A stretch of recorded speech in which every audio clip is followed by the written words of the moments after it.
Olá, amigos! Que bom que você está conosco para iniciarmos mais uma temporada que nós vamos chamar de transtornos de personalidade. Os transtornos de personalidade, eles fazem parte do eixo 2, de acordo com o DSM-5. O eixo 1 são os transtornos clínicos, né? Depressão, ansiedade, TAG, TOC, essas coisas. E o eixo 2 são os transtornos de personalidade. Então, é sobre eles que nós vamos conversar aqui com você. Então, 9 a 15% de toda a população mundial apresenta algum transtorno de personalidade. Então, veja bem, 15% da população é muita gente, né? E, de acordo com alguns institutos de pesquisa, né, de estudos epidemiológicos, eles identificam de 4 a 12% da população apresenta um diagnóstico, isto é, não é só, eu acho que fulano tem, não, já tem um diagnóstico fechado, né, protocolado, referente a algum tipo de psicopatologia, né, então isso é importante, significa que essas pessoas buscaram ajuda porque elas já sentem um prejuízo na qualidade de vida, nos relacionamentos, no trabalho. Então fique aqui ligadinho conosco para você entender um pouquinho sobre os transtornos de personalidade. Os transtornos de personalidade, eles são divididos em 3 grupos, grupo A, grupo B e grupo C.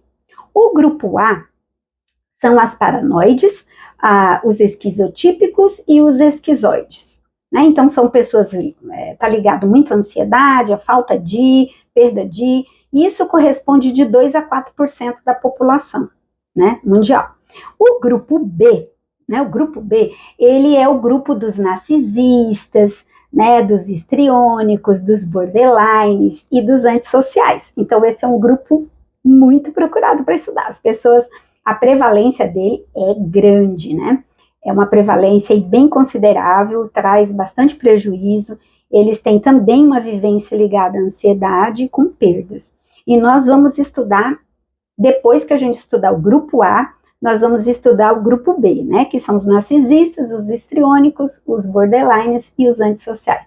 São muito comuns. E quando eles são, digamos assim, diagnosticados, dá para perceber bastante o prejuízo que traz para a população e para a qualidade de vida do indivíduo, ok?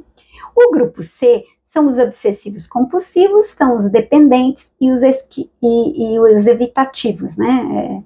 Aquelas pessoas que evitam contatos e tal. Então, eu acho que você vai gostar bastante, tenho certeza, fique ligadinho, compartilha aí, e quem sabe você vai conseguir diagnosticar você ou alguém aí, né? Claro que é um profissional que deve fazer isso, mas aqui nós vamos dar algumas dicas para você, ok? Então, os transtornos de personalidade paranoide, eles pegam de 2,4% da população, por exemplo, apresenta esse transtorno. Muitas vezes, o indivíduo desconfia que tem esse transtorno, já assim, digamos assim, na adolescência, às vezes até na infância, os pais já percebem que é algo de errado.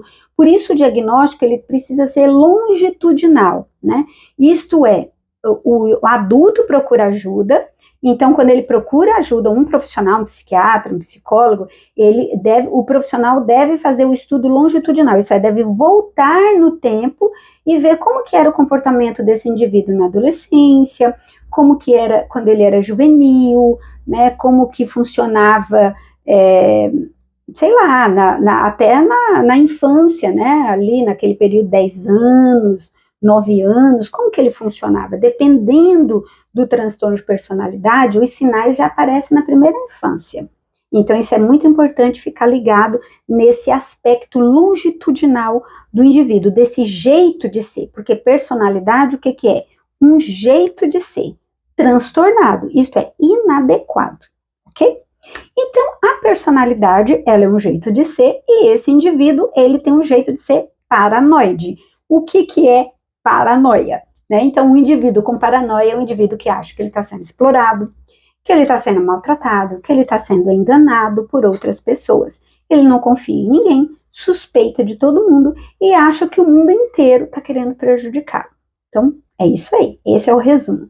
Ele preocupa-se muito com dúvidas infundadas, né, sobre lealdade e confiabilidade. Ele não confia nas pessoas, nos seus chefes, nos seus colegas, né, nos seus cônjuges, nos seus parentes. Ele acha que as pessoas não são leais para ele, com ele, né? Ele pode relutar em confiar nas pessoas, ele tem medo de confiar nas pessoas, e ele acha que as pessoas trazem informações maldosas sobre ele, né? Então, ele acha que as pessoas estão falando mal dele. Então, se ele chegar num ambiente, digamos assim, um ambiente, uma festa, por exemplo, e alguém estiver falando baixinho ali, né, assim, conversando com alguém bem baixinho, ele olha e ele acha, ele faz uma leitura errada, ele acha que estão falando mal dele. O indivíduo pode estar falando qualquer coisa, pode realmente estar falando mal de alguém, não necessariamente dele. Então, ele sempre interpreta de forma negativa, né, sem fundamento, com respeito à confiabilidade, né? Ele acha que ele está sendo maltratado. Ele guarda rancores persistentes, né? Ele é rancoroso, ele é implacável nos insultos, ele pode insultar, falar injúria, ele pode, digamos assim, ele pode dizer que ele pode ser grosso, né, com pessoas, porque ele acha que a pessoa está maltratando ele, está falando mal dele, está fofocando sobre ele, está querendo o mal dele. Então ele pode falar de forma agressiva. Ele pode até achar que os outros estão atacando ele. Então ele faz isso, ele é agressivo, digamos, como se fosse uma revida. Não, eu estou revidando, porque alguém está falando mal de mim, alguém está atacando o meu caráter, a minha dignidade, a minha reputação. Ele tem muito isso em evidência, né? Estão falando mal de mim, da minha honra, né? Então, tem muito essa... imagina um indivíduo paranoide, o perigo que ele pode chegar até a cometer alguma coisa, né? Algum delito, né? Algum ato criminoso em decorrência desse pensamento. É lógico que não basta isso, ele tem que ter outros, digamos assim, outros comprometimentos, né, para ele chegar a cometer algum delito, um crime, por exemplo, né, matar um parceiro, por exemplo.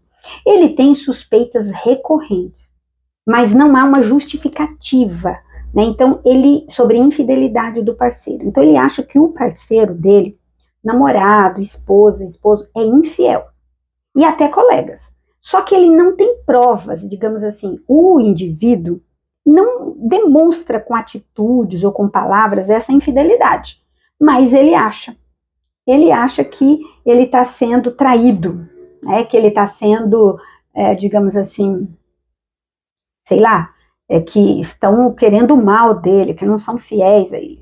Ele não confia em ninguém, ele tem pensamentos de que os outros estão querendo prejudicá-lo. Isso é constante. Nós vamos estudar mais para frente, uma outra temporada, sobre as doenças, os transtornos do eixo 1, e nós vamos ver que esse é um pensamento comum na esquizofrenia, mas ele é um pouco mais primitivo, né? O paranoide é um pouquinho mais encapsulado, mas a paranoia pode ser um sintoma da esquizofrenia. Tá? Então, um indivíduo com paranoia pode ter também esquizofrenia. Isto é, a esquizofrenia é um mal, digamos assim, é uma doença maior do que o transtorno de personalidade. O transtorno de personalidade fica como uma base, né? Uma estrutura do indivíduo. Muito bem, vamos adiante aí. Esse transtorno de personalidade, ele é egocintônico. Isto é, o indivíduo sente, mas ele não busca ajuda. Ele não busca ajuda porque ele não acha que tem nenhum problema. Ele não acredita que ele tem algo de errado com ele. Ele acha que é normal, que isso tudo é assim, né? Que ele não está exagerando, que realmente isso existe, que ele está sendo prejudicado, está sendo perseguido. Então, dificilmente ele busca ajuda, busca terapia. É um paciente que não vai muito, digamos assim, ao consultório. Ele vai quando alguém o leva, né? Quando alguém leva ele, ou um parente, um cônjuge, fala, ó, tá demais, isso aqui não existe, você está exagerando. Aí essa pessoa pode buscar ajuda nesse sentido. Então, assim, o pensamento, ele é contaminado pela desgraça e pela perseguição.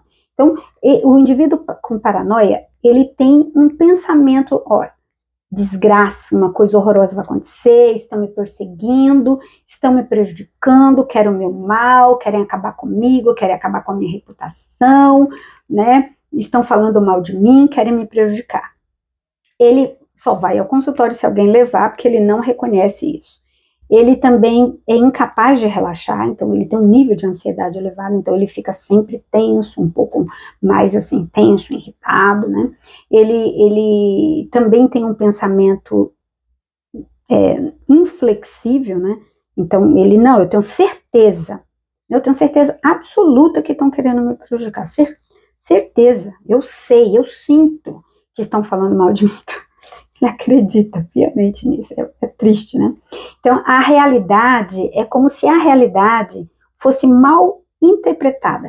É diferente da esquizofrenia, que pode ter delírios, alucinações, é diferente, né? Não chega a ser igual, mas ele faz uma interpretação da situação, dos sinais, né? Então, assim, colocar um cabelo atrás da orelha, para ele, a mulher está seduzindo uma outra pessoa ao fazer esse gesto, entende? Às vezes a pessoa cruzou a perna, aí ele não, está seduzindo. Eu sinto, eu estou vendo, ela cruzou a perna. Então, assim, ele interpreta mal a realidade. Existe um cruzar de perna, existe um cabelo atrás da orelha, sim, mas ele interpreta de forma errada, é bem difícil. Normalmente, o indivíduo com paranoia, ele deseja controlar o outro, ele tem um desejo imenso de controlar o outro, de que o outro não faça isso, que ele, não, eu vou atrás de você, entendeu? Ele quer perseguir, ele pode olhar celulares, ele pode stalkear a pessoa, pode ficar olhando na rede social para ver o que ela está fazendo, ele pode ter isso. Ele pode, digamos assim, seguir a pessoa, né, num grau mais elevado, ele pode ficar ouvindo mensagens, lendo mensagens do cônjuge para ver se realmente ele está sendo infiel, e qualquer coisinha que o indivíduo fala, tá vendo? Tinha certeza que ele estava sendo infiel.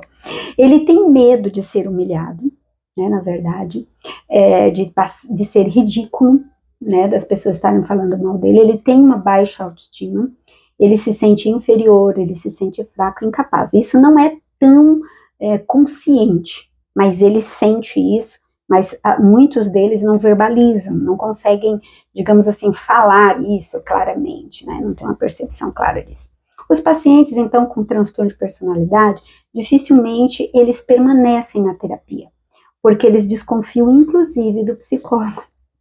Nossa. Então, assim, ele acha que nós não somos confiáveis, que a gente pode ligar para alguém, pode contar sobre ele, pode falar para alguém, pode escrever, né? Então, ele tem essa mania de achar que até no consultório estão, sei lá, tem alguém ouvindo, tem um gravador, eu tive um paciente assim, e assim, ele pode achar também que você vai contar tudo sobre ele para alguém, né? Então ele não permanece, mesmo que ele vá na terapia, ele fica pouco tempo, infelizmente, e que pena, né? Porque ele poderia ser extremamente beneficiado de uma terapia, né, mais interventiva.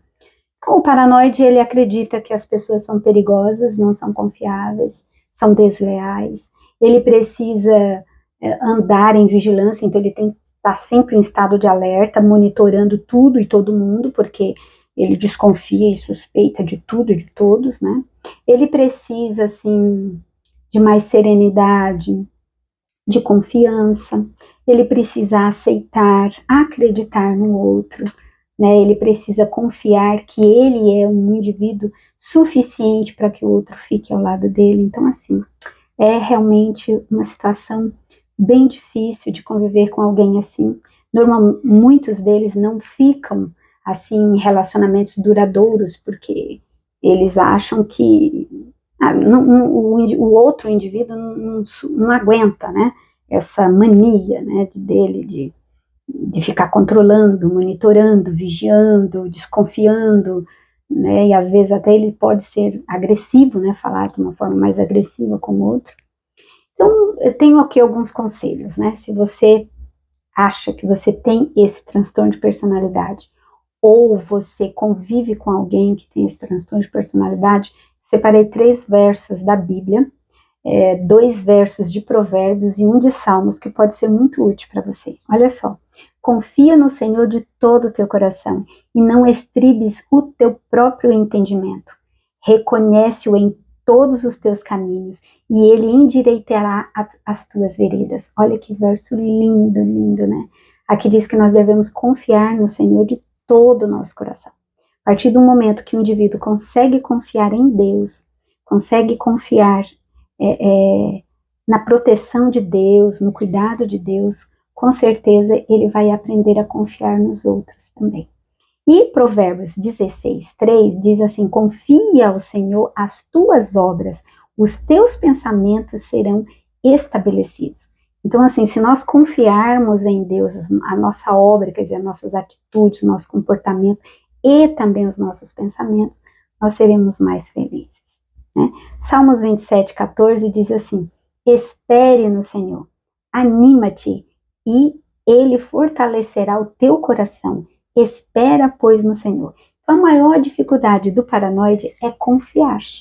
Então, ele precisa confiar em Deus. Isso não é tão fácil, é um treino, ele precisa de terapia. Nem sempre é necessário medicamento, mas se o indivíduo que tem paranoia, um indivíduo paranoide, se ele tiver um nível de ansiedade muito elevado, ele pode ser medicado para ansiedade. E aí vai diminuir os sintomas também da paranoia, tá bom? Eu espero que o tema de hoje tenha sido útil para você, que você tenha aí aprendido bastante sobre esse transtorno de personalidade paranoide, né, que é tão importante e que tem uma prevalência grande, 2 a 4% da população tem, e que pode ser muito útil, muito bom saber sobre isso, né, sobre a prevalência dele, como tratar, para que você possa ser uma bênção para alguém que tem esse transtorno de personalidade. Ele faz parte do grupo A do eixo 1. Que Deus te abençoe, que Deus esteja com você todo dia, cada dia, até o último dia, e nos encontramos na próxima semana para falarmos um pouquinho sobre o transtorno de personalidade esquizoide. E depois vamos falar sobre a esquizotípica, que são parecidas, mas não são iguais. Então, até a próxima semana e que Deus te abençoe. Tchau, tchau.